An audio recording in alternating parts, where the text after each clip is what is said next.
이 시간에는 승리하는 영적 생활이라는 제목으로 말씀을 드릴 때 많은 은혜가 되시기를 바랍니다. 오늘 본문의 말씀은 이스라엘이 광야 여정 가운데 처음으로 다른 민족과 전투를 벌린, 싸움을 벌린 그런 사건입니다.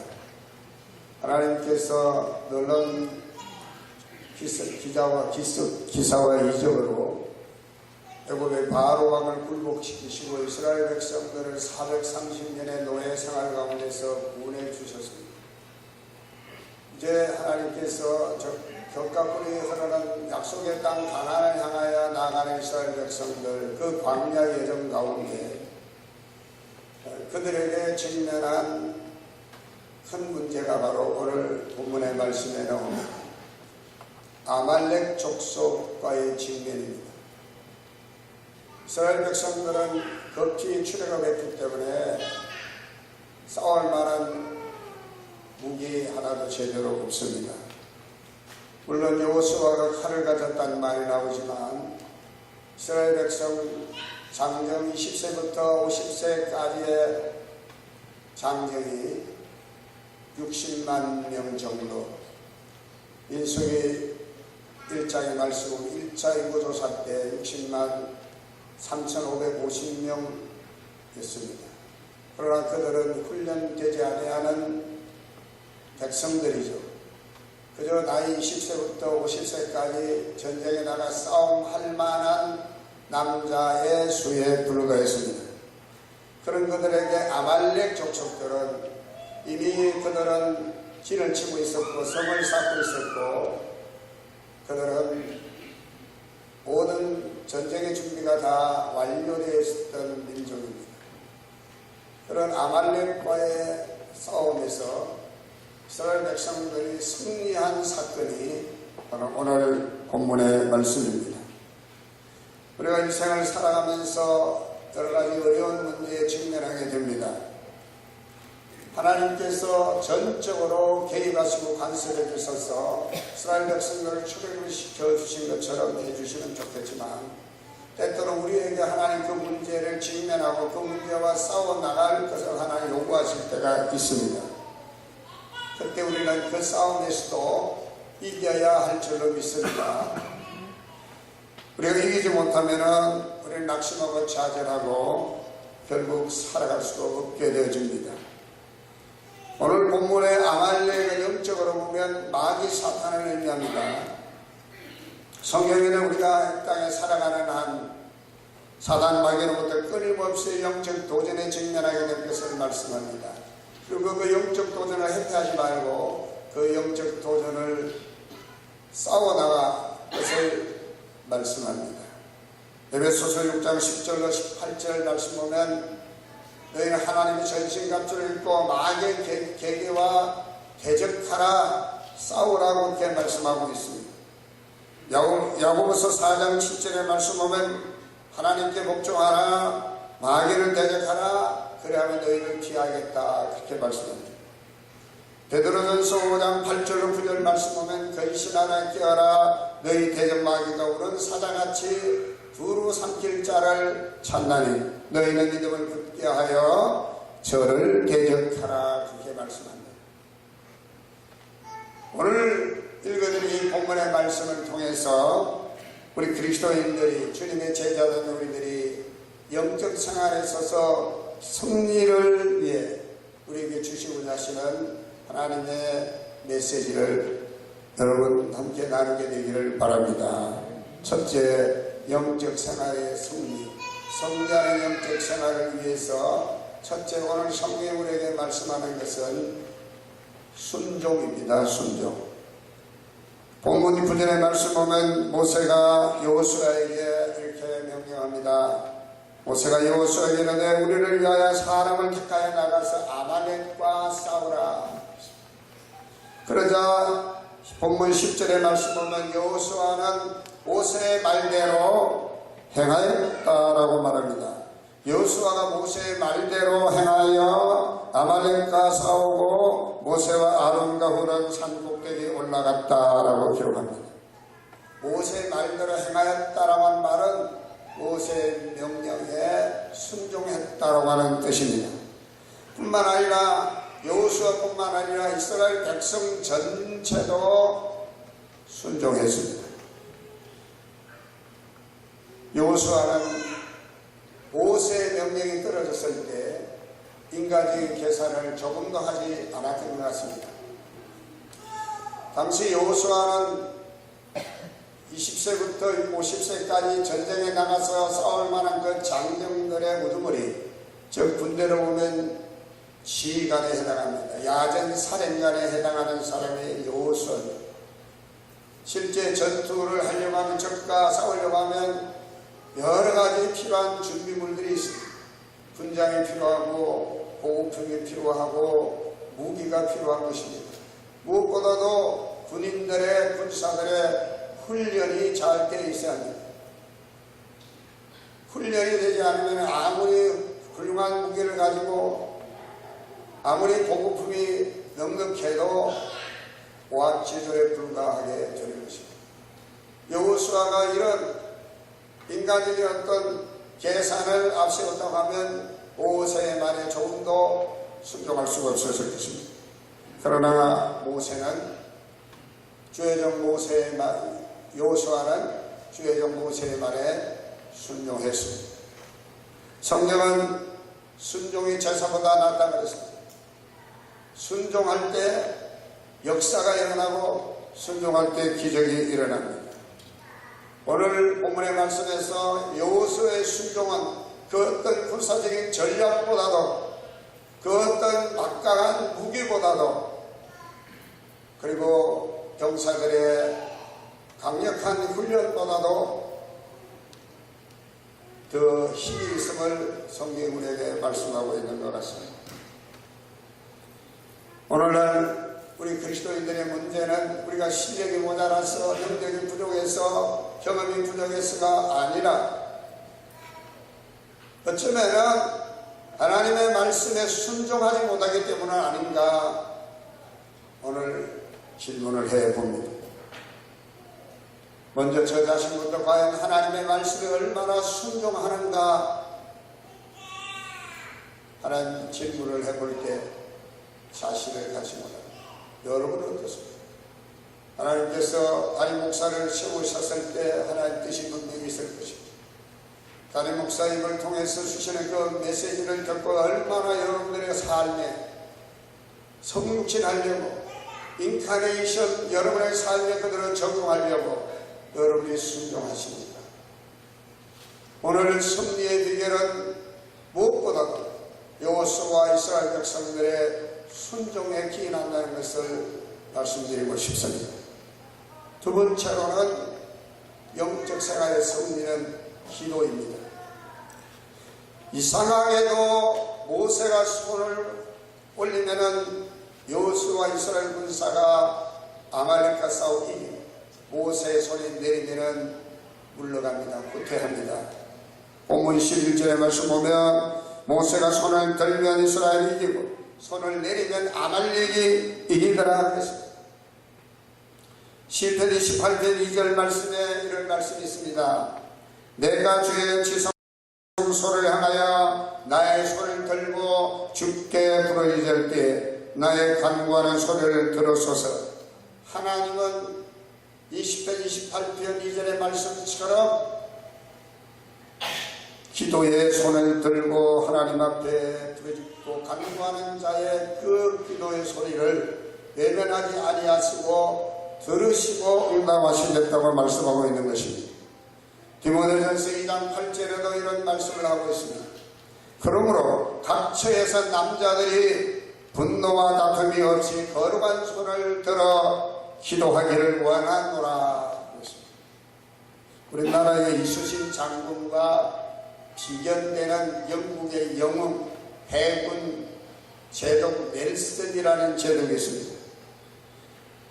이분은 전투에 나갈 때마다 군목과 함께 배 갑판에 나가가지고 무릎을 꿇고 하나님 앞에 먼저 기도한 것으로 유명합니다.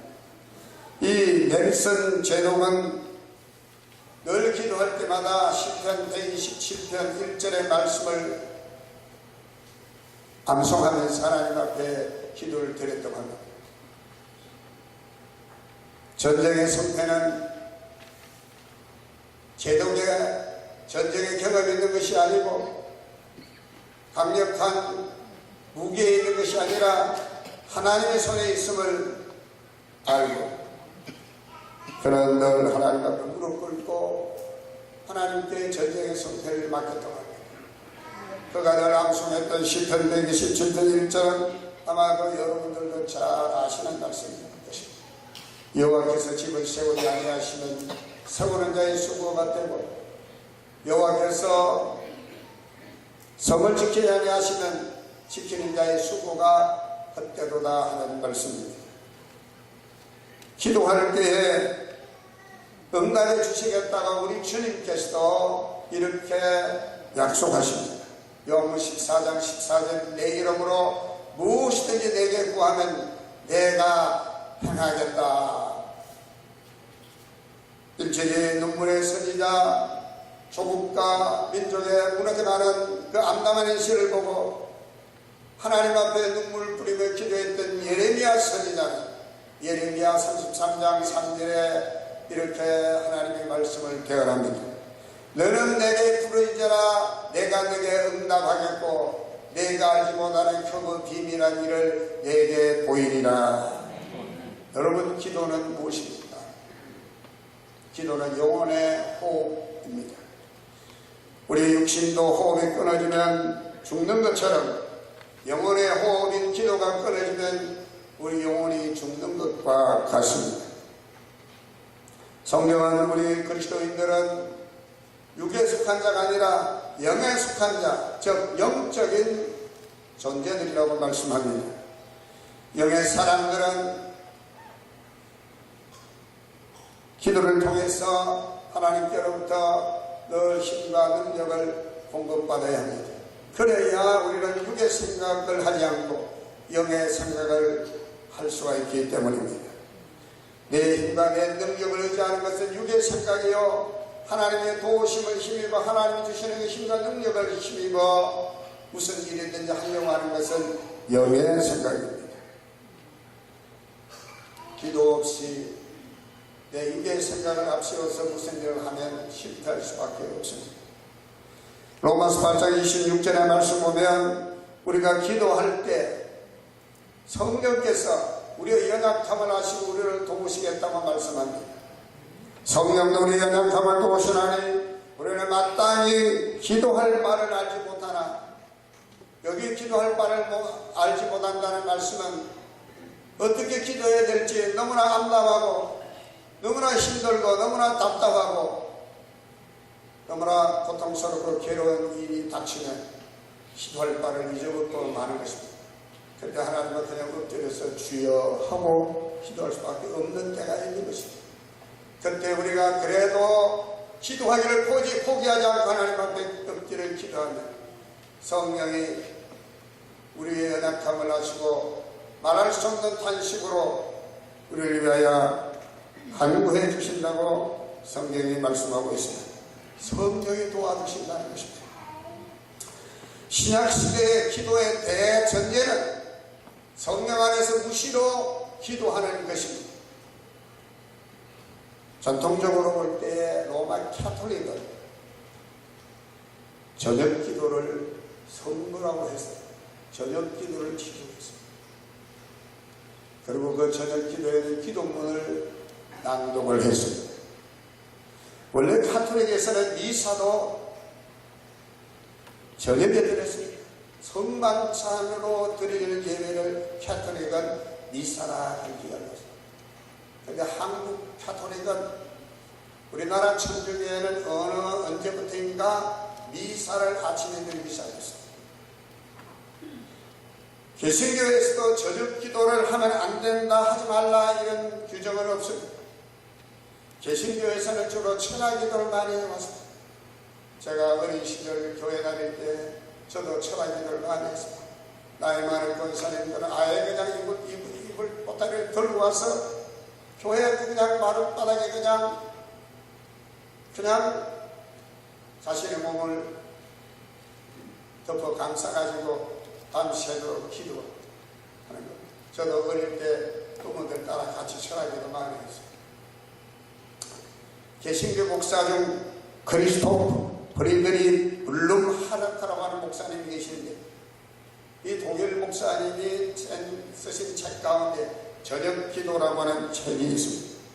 이 저녁기도라는 책을 읽고 많은 신학자들이 감동을 받았는데, 유명한 세계적인 신학계의 거장 칼 바르트, 디트리트 본헤퍼, 에밀 브룬너, 이런 신학계의 거장들이 이 블룸하르트 목사님의 저녁기도라고 하는 책을 읽고 큰 감동을 받았다라고 얘기를 합니다.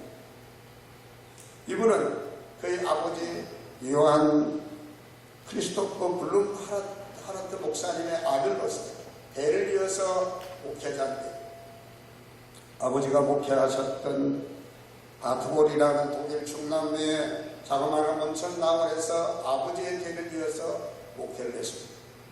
이 블룸하르트 목사님은 그 아버지 때부터 이 바트볼이라고 하는 이 지역에서 특히 기후 사역을 했는데, 여기서 영적 묵상과 휴식 그리고 휴양을 함께 해 나갔던 합니다.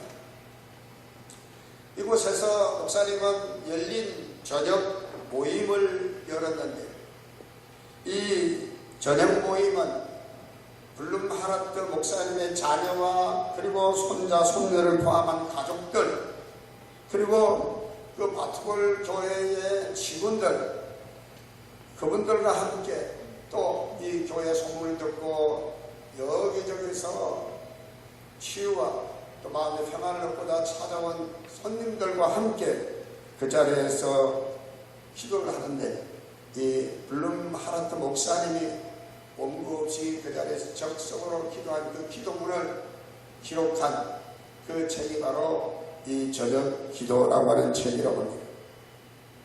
이렇게 개신교 목사님 가운데서도 저녁 기도를 굉장히 또 의미있게 생각하신 분도 계십니다. 존 스펄전 목사님은 저녁 기도회와 새벽 기도회를 다 중시하신 목사님입니다. 성도의 기도는 하루를 여는 열쇠요, 하루의 생활에 닿는 자물쇠가 되어야 한다라고 말했습니다.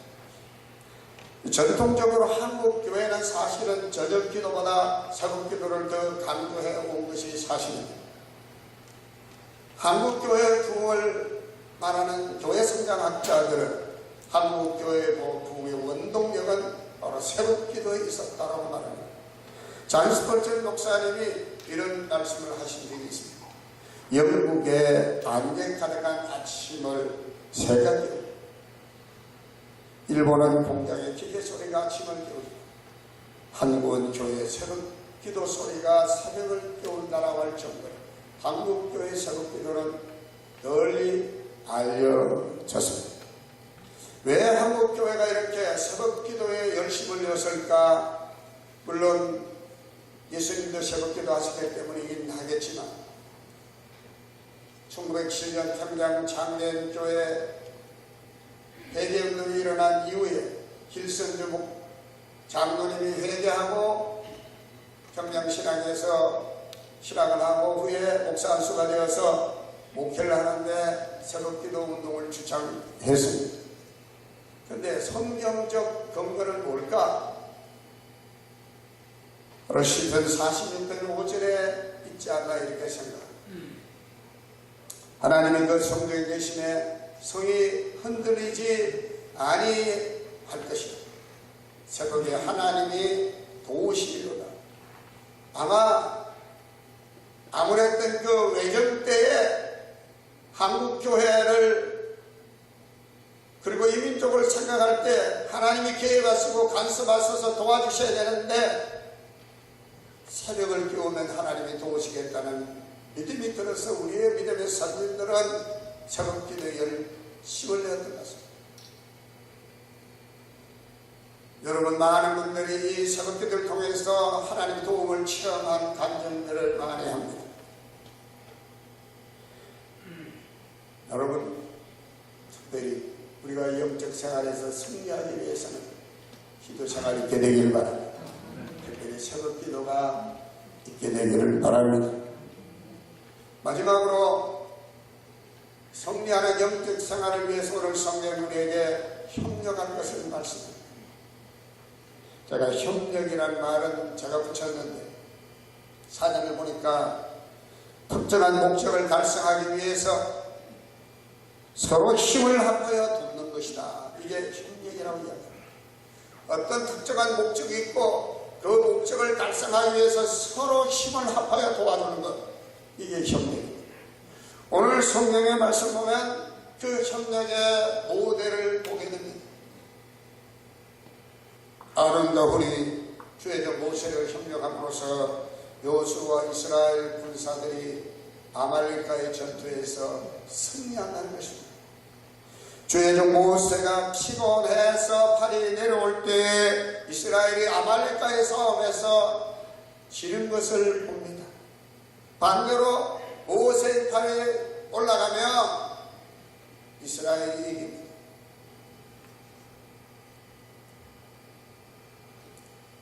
오늘 성경은 모세가 어떤 인물입니까? 대단한 인물입니다. 모세는 이스라엘을 출애굽할 때 하나님이 그에게 지팡이를 주시고 아론을 10가지 재앙으로 굴복시키시고 그리고 홍해를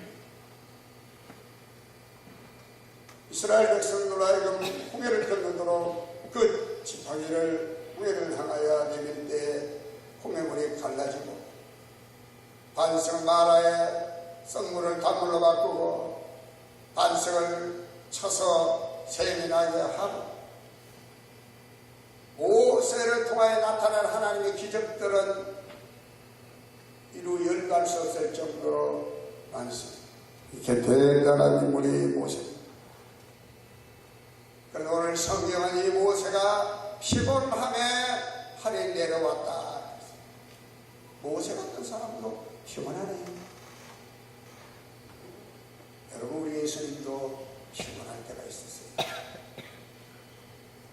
여러분, 혹시 목사가 힘이 없어 보이면 목사님 어디 아프세요? 목사님 힘내세요. 좀 그래주면 좋겠습니다.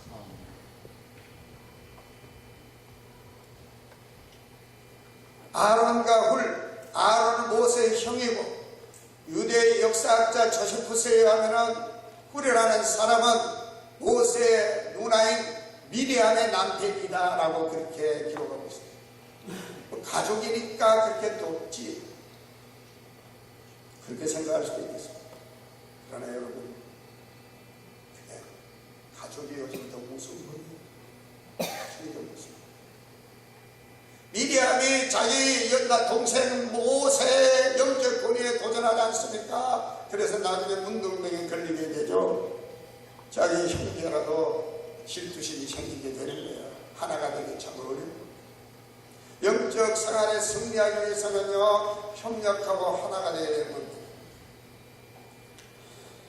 아론과 훌이 모세의 팔에 내려올 때 모세가 힘들었습니다. 캐치하고 얼른 가서 돌을 하나 주워다가 모세를 그 돌 위에 앉히고 오른왼 좌우편에서 아론과 훌이 그 팔을 받칩니다. 모세의 팔은 여전히 피곤하지만 아론과 훌이 그 손을 받치니까 여호수아와 이스라엘 군대가 조금 더 후퇴하지 않고 강력한 그 아말렉 군대를 쳐서 승리하게 된 줄로 믿으시기 바랍니다. 협력이 있어요. 가정에도 협력이 있어야 됩니다. 온 가족이 서로 협력해야 합니다. 할렐루야. 교회도 협력해야만 승리할 수 있는 것입니다.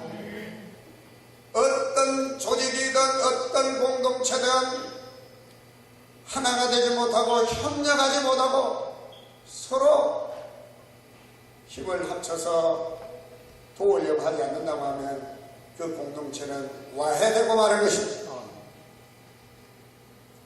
여러분, 비록 모세는 대단한 주의 종이었지만 오늘 특별히 교육자 보건주의를 맞이해서 이 아론과 훌 같은 사람이 모세를 저렇게 협력하구나, 모세가 저렇게 사역을 잘 할 수 있었구나.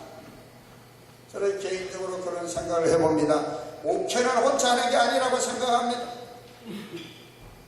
저는 지금까지 단 한 번도 목사 혼자서 목회하는 것이라고 생각해 본 적이 없어요.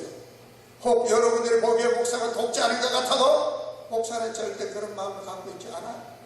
협력합니다. 저는 의논하고. 목사의 목회는 혼자 할 수 있는 게 아니에요.